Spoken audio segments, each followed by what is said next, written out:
Day 2 of the special session on immigration was expected to begin at 9 o'clock this morning, but that didn't happen. After a brief delay, the Senate is expected to be underway right now.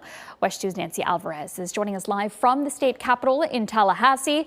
And Nancy, while lawmakers are just beginning their discussions for the day, you've already heard from people who are worried about what may happen here. Yeah, it was already a busy morning here in Tallahassee, even if things did get pushed back officially. That's because various immigration advocacy groups are now here in the Capitol, and they want their voices heard. So here's what it looked like here in the Capitol building this morning. Leaders from these groups, including the Florida Immigrant Coalition, stood in front of the press and essentially dissected this bill, talking about the impacts on their communities. One major concern, the proposal to end in-state tuition for students known as Dreamers. These are the students you hear about often that are protected by the DACA program, who were brought into the country illegally as children. There are about 6,500 of these students in Florida, and advocates talked about the potential impacts on them. There were amendments on both chambers yesterday by legislators that were pleading, please at least let the students that have that are already in school, already working towards their degrees, let them, finish out. Don't have them pay 3-4 times more than they're already paying. That's just mean and cruel. And those amendments were rejected. So we're really hoping that the legislature finds a little bit of heart today.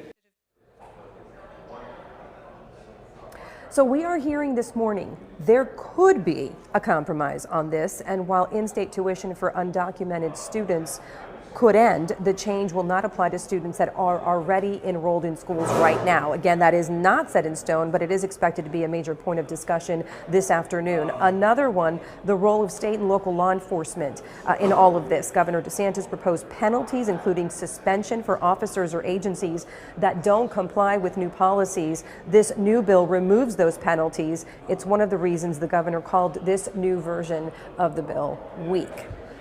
Sending it back to you guys. Well, in speaking of the governor here, Nancy, he is continuing to speak out against his own legislature and the actions that they have taken on all this.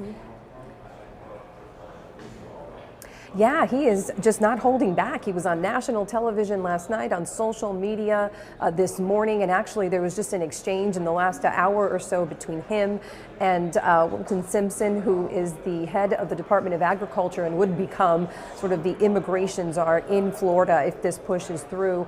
Both of them going back and forth about who could best play out Donald Trump's agenda here in Florida. So this continues to be a back and forth between the governor and leadership here in the state of Florida, and we'll have to see how it plays out this afternoon. But we got to remind folks that whatever lawmakers decide to do here with this bill, a veto from the governor is very possible. We'll continue to keep you updated. We're live here in Tallahassee. Nancy Alvarez, WESH 2 News.